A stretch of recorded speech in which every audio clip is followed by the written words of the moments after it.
ఒగ్గు కళాకారులను ప్రభుత్వం ఆదుకుంటుందన్నారు రాష్ట్ర టూరిజం సాంస్కృతిక శాఖ మంత్రి జూపల్లి కృష్ణారావు. అర్హులైన కళాకారులందరికీ పెన్షన్ ఇస్తామని చెప్పారు.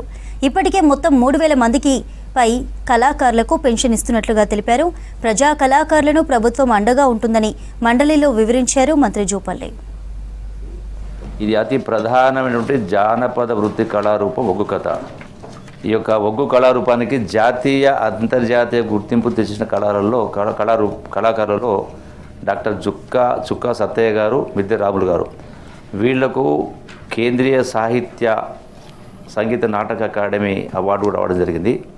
ఇది ప్రధానంగా ఒగ్గు కళాకారులు అనేది ఉమ్మడి వరంగల్, కరీంనగర్, హైదరాబాద్, రంగారెడ్డి జిల్లాలో, మహబూబ్నగర్ జిల్లాలో ఈ కళకు మంచి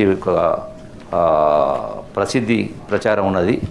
కొమరెల్లి మల్లన్న కులదైవం, బీరప్ప కులగురువు, రేణుకైలమ్మ కులదైవం ఇవన్నీ కూడా వాస్తవంగా పెద్ద ఎత్తున ఉన్నారు కాబట్టి వీళ్లకు చేయాల్సినటువంటి అవసరం ఉంది. అంతేకాకుండా ఈ యొక్క ఒగ్గు బీర్ల పూజారులు తమ పెద్ద ఆడబిడ్డగా ఆరాధించే రేణుకైలమ్మ కళ్యాణోత్సవాన్ని కూడా ఎల్లమ్మ కథలు రకరకాలు చెప్తూ ఉంటారు.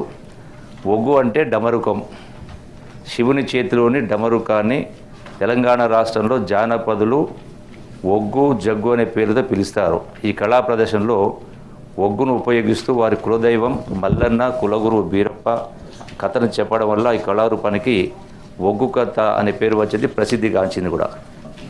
ఒగ్గు కళాకారులకు సంబంధించిన పెన్షన్లకు సంబంధించి ఓవరాల్ స్టేట్లో అన్ని కళారూపాలకు కలిపి 3219 మందికి పెన్షన్స్ 3016 రూపాయల చొప్పున ఇస్తా ఉన్నాం.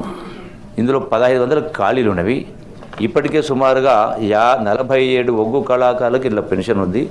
ఇంకా అర్హత ఉన్నటువంటి వాళ్లకు జిల్లా కలెక్టర్ ద్వారా తెప్పించి వాళ్ళకు పెన్షన్స్ కూడా ఇప్పించేటువంటి ఏర్పాటు చేయడం జరుగుతుంది అధ్యక్ష. సో జనరల్గా ఈ యొక్క ప్రభుత్వం కళాకారులకు సంబంధించి, కళారూపాలకు సంబంధించి పెద్ద ఎత్తున ఈ ప్రభుత్వం అందరినీ కూడా హక్కును చేసుకునే ప్రయత్నం చేస్తూ ఉంది. ఈ యొక్క సాహితీవేత్తలకు గౌరవం ఇస్తూ ఉంది. ప్రజాయుద్ధ గద్దర్ జయంతిని అధికారికంగా నిర్వహిస్తూ ఉన్నాం. పద్మశ్రీ పురస్కారం పొందినటువంటి 6 కళాకారులకు, సాహితీమూర్తులకు ఒక్కొక్కరికి 20 లక్షల రూపాయల చొప్పున ఆర్థిక సహాయం కూడా అందించడం జరిగింది. అట్లాగే పద్మశ్రీ పురస్కారం పొందినటువంటి అర్హులైన ఇద్దరికి 25,000 చొప్పున ప్రత్యేక పెన్షన్ కూడా మంజూరు చేయడం జరిగింది. అట్లాగే బలగన్ సినిమాతో ప్రసిద్ధిగాంచినటువంటి ఈ కొమరమ్మకు 10,000 రూపాయల ప్రత్యేక పెన్షన్ అందిస్తూ ఉన్నాం. అంటే కళాకారులను కూడా ఈ ప్రభుత్వం వాళ్ళకు అన్ని రంగాల వాళ్లకు చేయూతనిచ్చేటువంటి కార్యక్రమం జరుగుతూ ఉంది. అదే పద్ధతిలో ఒగ్గు కళాకారులు కూడా